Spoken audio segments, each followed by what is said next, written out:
For the world's roughly 3,200 billionaires, life is completely different. A global class of elites, they shuttle around the world, shaking hands, making deals, and enjoying every possible luxury that you can dream of. As inequality has skyrocketed and more of the world's wealth has been sucked into their bank accounts, we deserve to know what they're doing with our money. So let's dive into the secretive and sobering world of billionaire ultra travel and take a peek into their 2024 calendar of excess. The year began like it did for You guys say you guys said travel and then you tag me in chat. Where the fuck do I go, brother? Bro, I'm awake like 30 hours at a time and then sleep for half a day, okay? And I don't move. most of us. With the winding down of New Year's celebrations, only the parties that the wealthiest people in the world attend would be completely unrecognizable to you or me. One of the hotspots for the ultra-rich to see out the year was St. Bart's, a former French colony in the Caribbean. The picturesque paradise saw Jeff Bezos, Dallas Cowboys owner Jerry Jones, and Bernard Arnault of Louis Vuitton all parking their yachts in the crystal blue water. Along for the ride and to entertain their even wealthier guests, movie stars and famous sports stars like Jennifer Lopez and Michael Jordan also made an appearance, in addition to, of course, Elon Musk. Here they enjoyed gourmet meals made by celebrity chefs, downed bottles of champagne worth more than you could make in a year, and retired to their private yachts for post-celebration celebrations. A lot of the time, the after party is the real party, and the same can be said of the world of billionaires. Often making the connections at the official parties, the ultra-wealthy will retire to their private boats with their esteemed guests and keep the party going. It's in these places of privacy where the deals are made that shape our world from behind the scenes. But why St. Bart's out of so many other tropical islands? Well, the answer, of course, is exclusivity. The airport is part of it. Space on the volcanic island is limited, fat land especially so. The incredibly short runway means that only tiny regional airliners or private planes can land. Even just chartering a private jet to the island usually costs upwards of $30,000, and that's just for a small 6-seater. Booked in a year and Bro. usually cost any regional airliners or private planes can land. Even just chartering a That's pretty cheap. What? private jet to the island usually costs upwards of $30,000, and that's just for a small 6-seater. Booked in a year in advance from New York. If you're Bro, you charter your own jet to go somewhere by yourself, it's probably gonna be like around 80K. coming from further afield, you'll need a larger plane which will cost far more. At the end of the day though, you can be sure that the people using these services probably wouldn't opt for the budget version anyway. But after the partying is over, it's time to get back to business. The next stop on the billionaire calendar for 2024 was the World Economic Forum in Switzerland, which runs through mid-January. The website advertises conferences on tackling issues such as climate change, creating jobs, and managing AI. Of course, it's all for the cameras. The real action goes on, as always, behind the scenes. The forum acts as a gathering place for world leaders, CEOs, and industry magnates to hash it out and make their conspiracies for increased control. Every year they descend on the small town of Davos to enjoy the winter skiing and clean mountain. Let's be honest with you. Bro, you go in there, brother, you spew some dog shit to the working class, okay? You send everybody on a fucking pipeline dream on some fucking bullshit stocks or whatever the fuck. You go home and you fucking short that piece of fucking dog shit, okay? You go on the stage, you act like the working class can make it somewhere, dude. You boast about dog shit stocks, and then you short that sucker, dude. It is what it is. It is what it is. Every year they descend on the small town of Davos to enjoy the winter skiing and clean mountain air, not to mention a ridiculous amount of prostitutes. And so, of course, to make things exclusive, the World Economic Forum operates on a strict invitation-only basis. On top of that, there's the £52,000 membership fee and the £19,000 ticket cost. Last year in 2023, more than 1,000 private jets also flew in to accommodate the forum. However, this is all a business expense for these people, of course, a drop in the bucket, especially when you imagine how lucrative the deals they've made at these events have been. Although the purpose is business, you can be sure they're going to be doing some celebrations. The top 5 richest people have doubled their wealth since 2020. If you're wondering where all the world's money seems to have gone over the pandemic, that's the answer. The rest of the world has been left in a recession, inflation, scrambling around for crumbs that these people leave behind. Meanwhile, they're perfectly happy paying double many people's salaries just for the ability to attend. These are just the tickets. If you're truly going to make a splash all the way to the top, you'll need to arrive in style. For that, you're going to want a private jet again.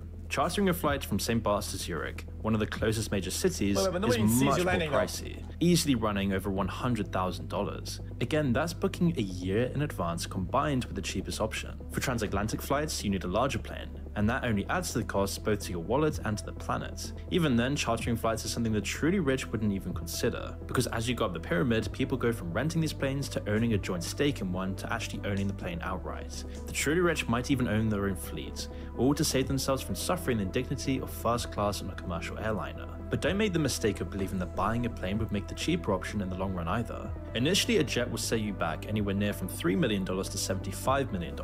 If you want to fly across oceans, it will be somewhere on the upper end of the scale. And even with that, you still need to pay for fuel, maintenance, storage, licenses, and documents, which adds millions in costs a year. Add in paying for a decent pilot along with a cabin crew, and it will cost even more. But for a millionaire on the upper scale or a billionaire, all these costs are equivalent to the change in your pocket. It's literally pocket change. Yep. It's actually less. But first, let me tell you about today's sponsor, Underdog Fantasy. Now, if you don't know, Underdog Fantasy are a low UT plus states. Chat, you know what's crazy?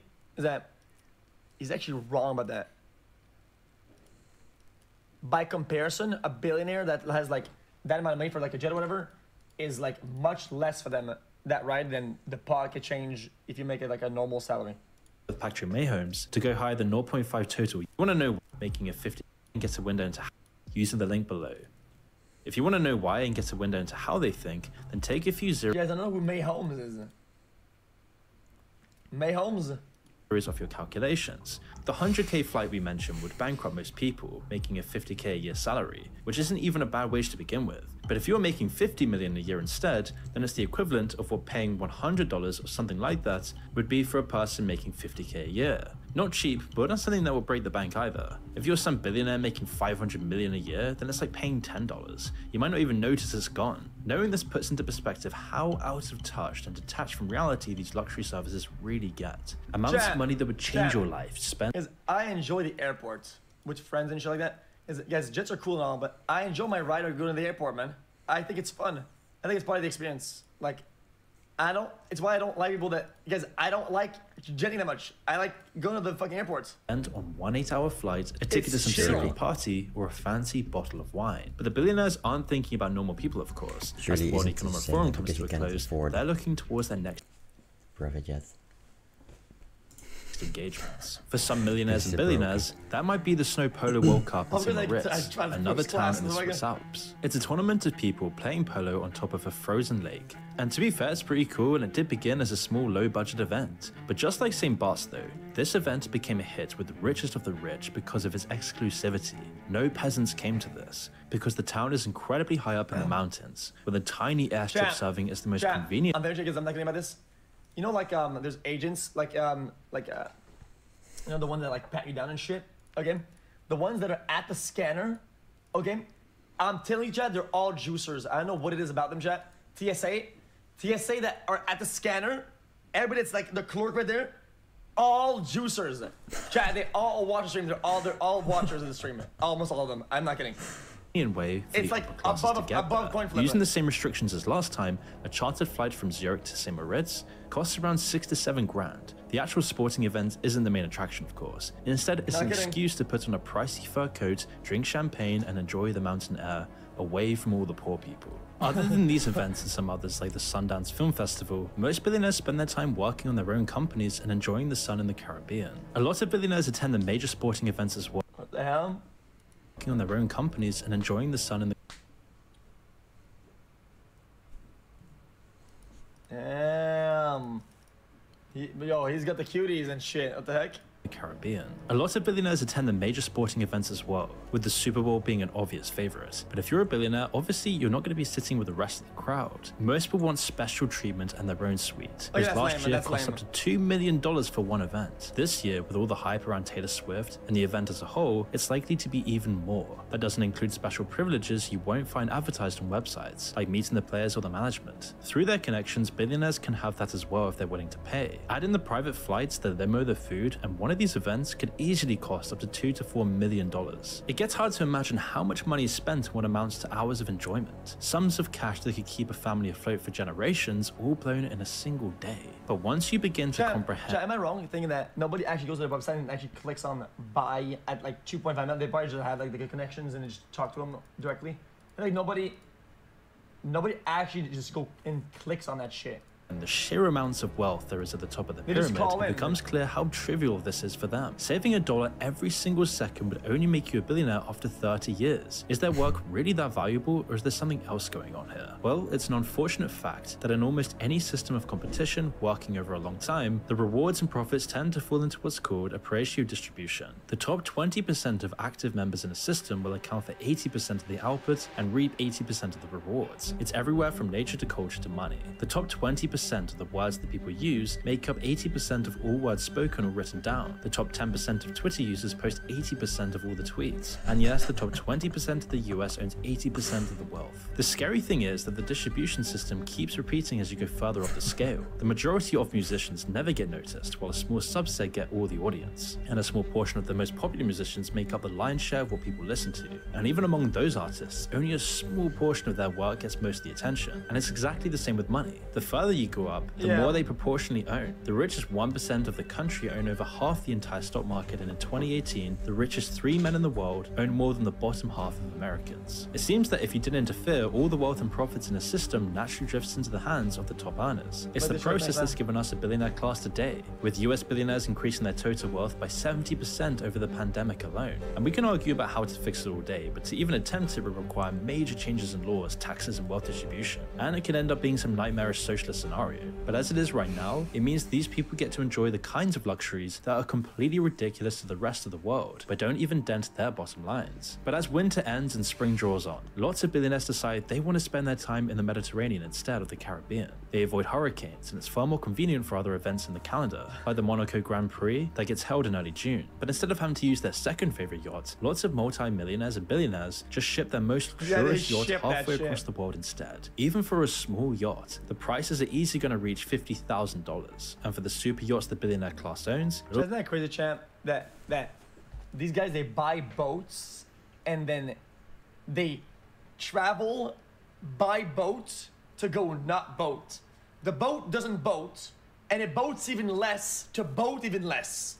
it'll be far more. It's a ridiculous idea, really. It's what like they do, hiring literally. a truck to It's transport your insane. motorbike from one city to another. But it's this kind of absurd level of excess that is completely predictable It's for what they do, I'm not billionaires. kidding. People at these levels of wealth have seen and done everything they can experience with money. At that point, it becomes more about simulating things that have nothing to do with wealth. It's like cheating in a video game. Everything you want and work so hard for is just now at your fingertips. But because of how easy it all becomes, it gets boring and meaningless so quickly. These people's dopamine systems get fried. And once the rush wears off, you just turn them back off and create new challenges for yourself, new experiences. And the Titan submersible disaster is an example of how this can go terribly wrong. The people who went underwater and weren't forced into it by their family were so engaged in the experience that they must have been oblivious to how crazy this truly was. Now, of course, hindsight is 2020, and this was a completely tragic disaster, a horrific event for humanity. But somehow nobody looked at the video game controller and the awful design and immediately rethought their decision. The 250 grand they paid for the ticket might have played some part in it. Most of the time though, we won't hear about these stunts because nothing goes wrong with them.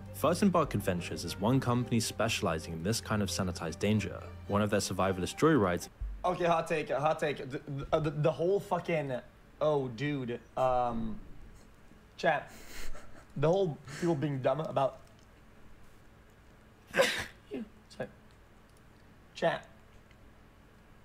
Everybody's being hindsight heralds. Chat. Everybody's acting from hindsight like they know better. Like, oh dude, obviously you shouldn't have done this. Like, when it's just one event. Yeah, it's like it was super risky, but still. Is a VIP signature package for climbing Everest at the low cost of only $200,000. The package includes every possible comfort you can physically have getting up the mountain, as well as your own personal guided experience and 2 personal Sherpas to carry your bags. The best time to climb the mountain is in April to May to avoid the worst weather, with hundreds and hundreds of people making the climb every year. It's a good example of things you'll find throughout the millionaire and billionaire excursion industry. While the actual experience would be challenging for anyone, most of it's just a mirage. The Sherpas and your guide will do the heavy lifting and the actually dangerous work, laying ladders and clearing a path for you as you head up the mountain. They'll carry your bags and make sure that your heated tent is ready at the end of the day. Billionaires do these things for the same reason normal people do them. to make themselves feel more alive. But in the case of the ultra-wealthy, it's a far more desperate need. Their lives are so alien and disconnected from reality that they need to get a simulated version of danger to keep themselves entertained. And they've also got too much time to fill. They can leave their businesses to run themselves pretty much whenever they want. Once they're at the point of making it into the Forbes list, they're at a point of being able to sit back and read the rewards. Once the ultra-wealthy are done having their fun over spring, it's time for more business, jetting from country to country and visiting their offices around the world. But a date that nearly all of them have booked in is the Sun Valley Conference in mid-July. The conference was founded in the 80s and has been held in rural Idaho ever since. It's run by one of the most secretive and well-established investment firms in the world, who themselves are a complete enigma. The conference is called the Informal Summer Camp for Billionaires and Their Entourages, and for a good reason. Bill Gates, Mark Zuckerberg, Rupert Murdoch, and many other top billionaires have either attended or given guest lectures behind closed doors. Completely off limits to the public or any prying reporters, it's pretty much a mystery what actually happens at this retreat. All we know is that pretty much anybody who's anybody in the secretive world has at least been once, kind of like Bohemian Grove.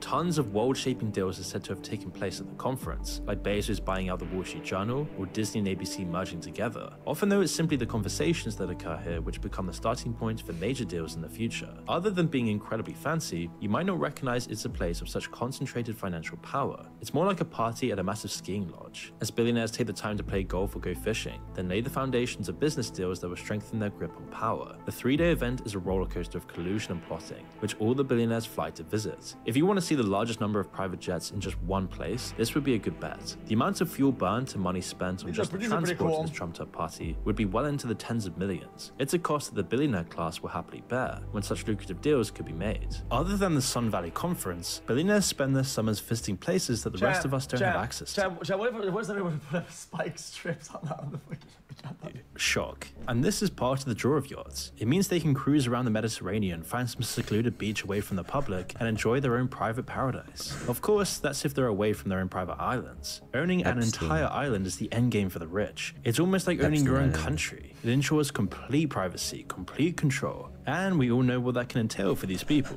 But a new use for these islands has been as a personal retreat in the event of a complete collapse. A safe place to take friends and loved ones, with all the amenities and comforts that these people expect. Now Zuckerberg is leading the charge on this, with his Hawaii-based $270 million... I don't know how people don't get homesick.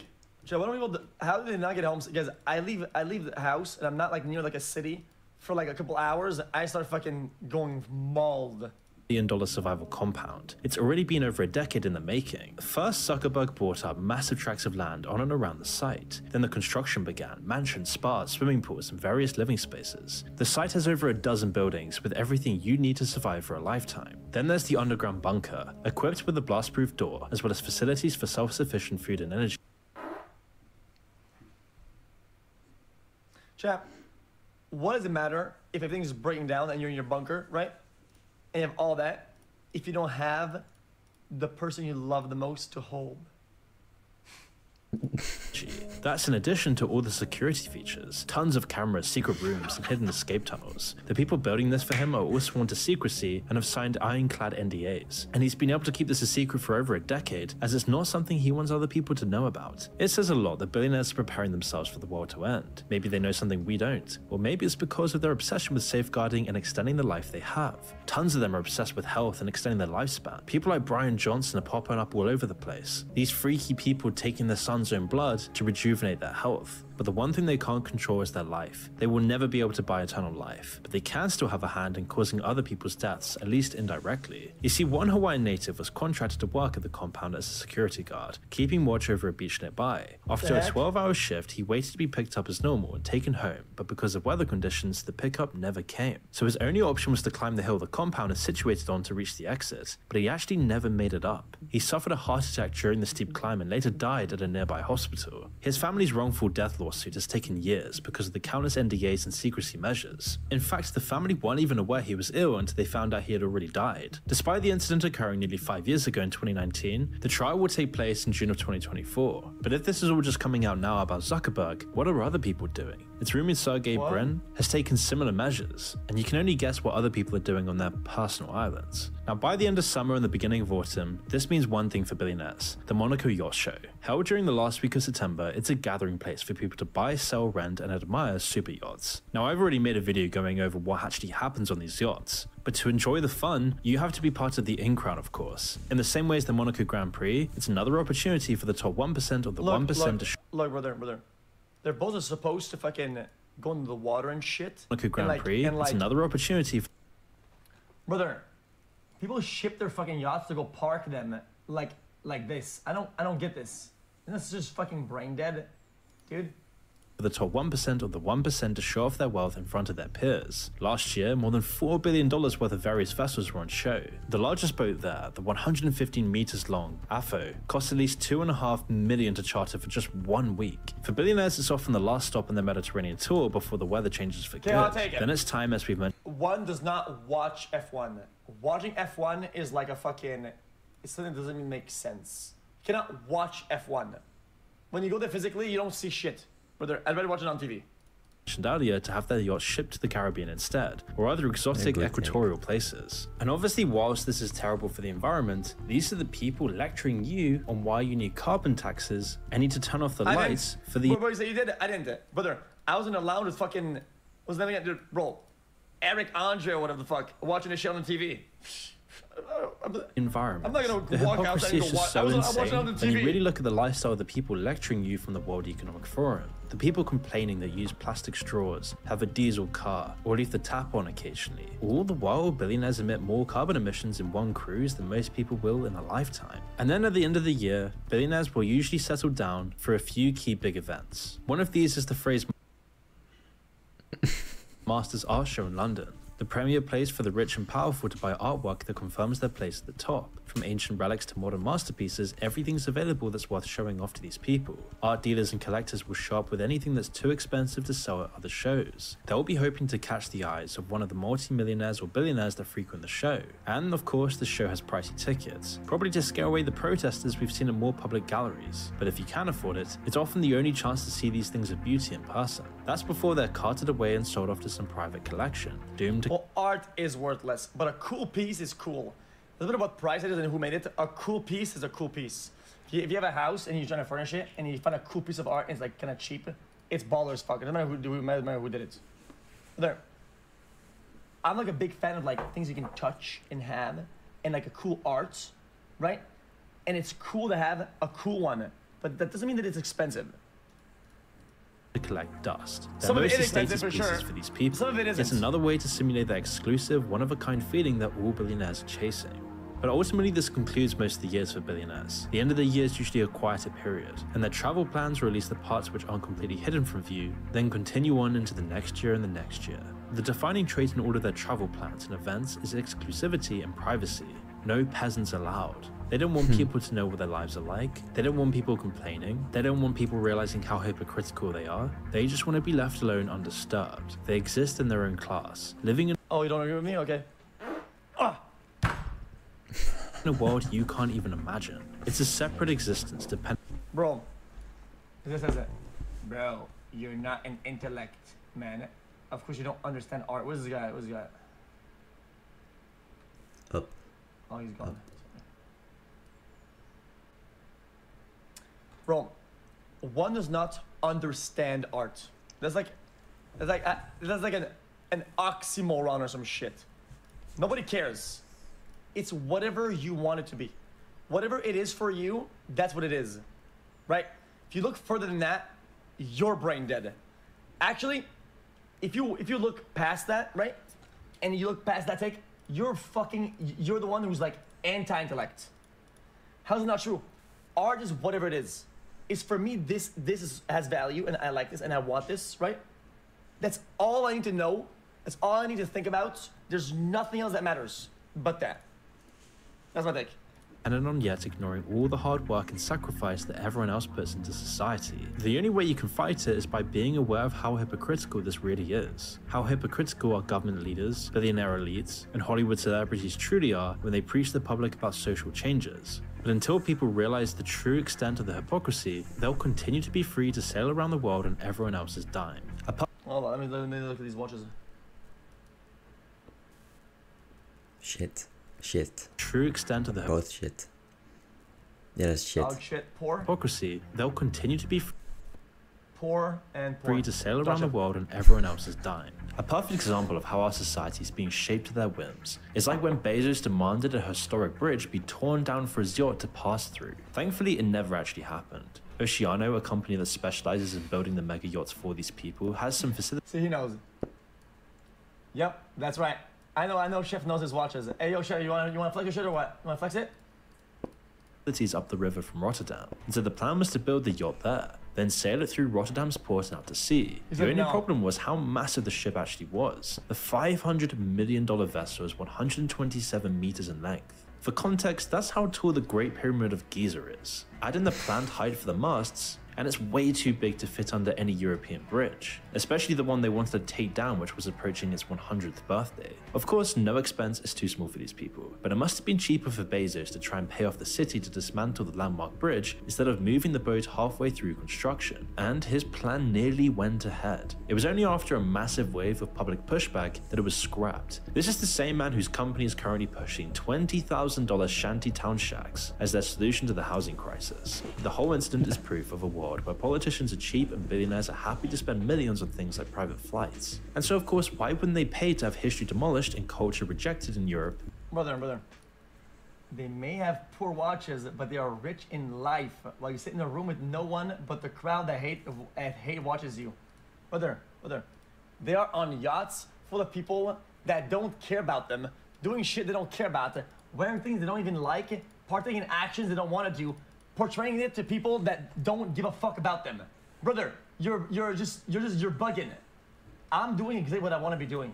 I wouldn't be doing it if it was not what I wanted to be doing. I could have retired that's a like lie. 5 years ago. I lived That's the a life lie, exactly how I Scorpion. wanted to live. Like the fuck is all do. So they can pilot their oversized yacht through the city, and it all begs the question, how much are billionaires really spending every year or even every day? All of the astronomical figures we mentioned today are just the tip of the iceberg, and while it's hard to get a concrete number on what these people Last spend pause. They don't have bitches. Most of them. Okay, that shit is it's an illusion. Okay, everybody can get bitches and fuck bitches. Everybody can do that. Okay, if you give somebody money, maybe they fuck. But do they have somebody to hold though? To care about them? average, there are some clues. One of them is Sam Wiley, a former billionaire who lost his fortune overindulging beyond his means. And court records showed he was spending nearly $4 million a month. Along with all the luxuries we've discussed already, he was spending over 500 grand a year on his personal housekeep and 2 ghostwriters for his so-called autobiography. His biggest problem though was that he was a billionaire living like a multi-billionaire. He was a small fry compared to some other people we've mentioned. With their globe-trotting mega yacht lifestyles, their monthly expenses will be far more than just $4 million a month.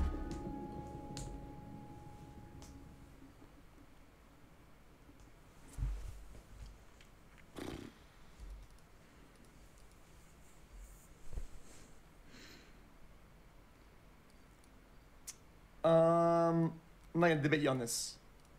You wanna know why? Life is what you make it. Okay? It's not up to a debate.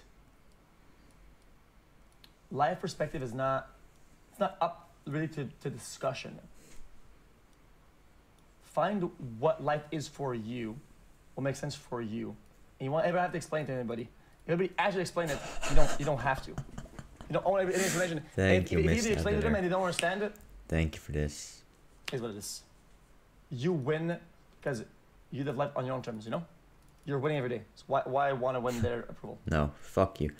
I think there's one person in the entire world that's not winning. It is me, dude. I'm only taking L's. And you know why that is? Alright. Because everybody that's winning, they only want to win themselves. So they're all conspiring to get me to lose every fucking day. They're all sabotaging my game, man. They're all sabotaging my game. So I'm losing every day. And I cannot do anything about it. Nothing.